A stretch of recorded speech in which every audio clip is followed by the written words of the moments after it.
Ito nga yung reaksyon ng bebe ko na makita na ngayon napakalaking salamin para sa paradahan ng motor ko. Ang laki-laking salamin naman yan!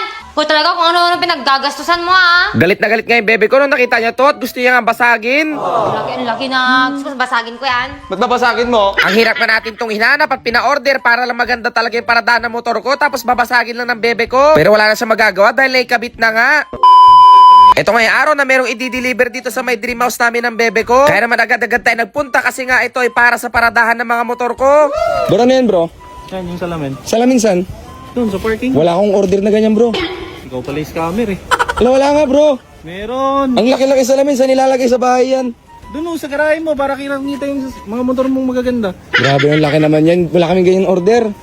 Yan tayo boss eh. Nandyan na yan boss. Paano yan? Sa iba mo lang i-deliver. Patay tayo dyan.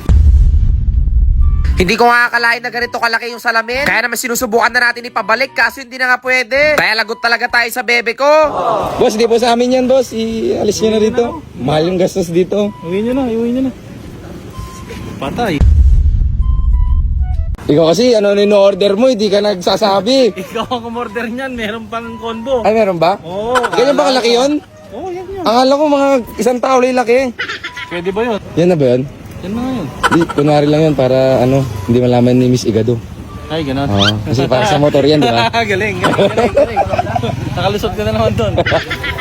Ang laki ng salamin natin para dun sa may paradahan ng motor natin.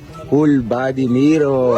Ayan guys, bubuhatin na nga yung napakalaking salamin. Nakakatakot nga lang oh. Shoutout nga kay Boss Atot na siyang gumagawa ng salamin ng dream house namin ng bebe ko. At siya nga rin kakuntsaba natin para pagandahin yung paradahan ng motor ko. Kaya nga delay yung ibang salamin para sa bahay dahil inuna nga natin para sa parking ng motor.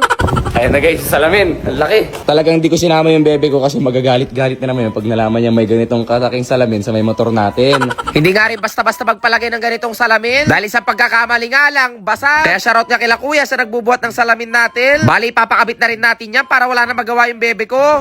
Kaya pa kuya? Kaya ka. May isa pa. Hindi lang isa yan guys, dalawa yan. Buo yan, salamin yan. Okay, buhatin mo na. Oo. Delikado. Ayan guys, kaya sa mga naghahanap din ng ganito kalaking salamin. Ayan no. Saan sila pupunta? Lagpasan tulay, tapat ng langit. Hello Bridge lang. Lagpasan nga. Ano pangalan ng shop? Albert's Aluminum. Ayun no. Kala mo plywood eh. Ano? Saan punta? Ito sa parkingan mo, titignan ko yung salamin, babasagin ko. Wala, hindi pa na-deliver yun. Joke niya lang yun. Pero nga, sabi niya, na-deliver na. Patunayan mo, meto na po yung Oh, yan na pala eh. Sinungaling ka talaga, sinungaling ka. Hindi yan salamin, plywood lang yan. Plywood. May ganyan ba salamin kalaki oh? Pasadya siya kaya ganyan po kalaki. Dito sir, saka ma'am, may tempered po dito na mga Oh, may temper pang makapal. Magastos ka talaga. Nilalaglag mo ko, boss ah. Okay lang yan, mura lang naman eh. Okay lang yun, okay lang Di ba mura lang, boss? Apo, mura lang. Oh, di ba? Saka sabi mo lang, mahal.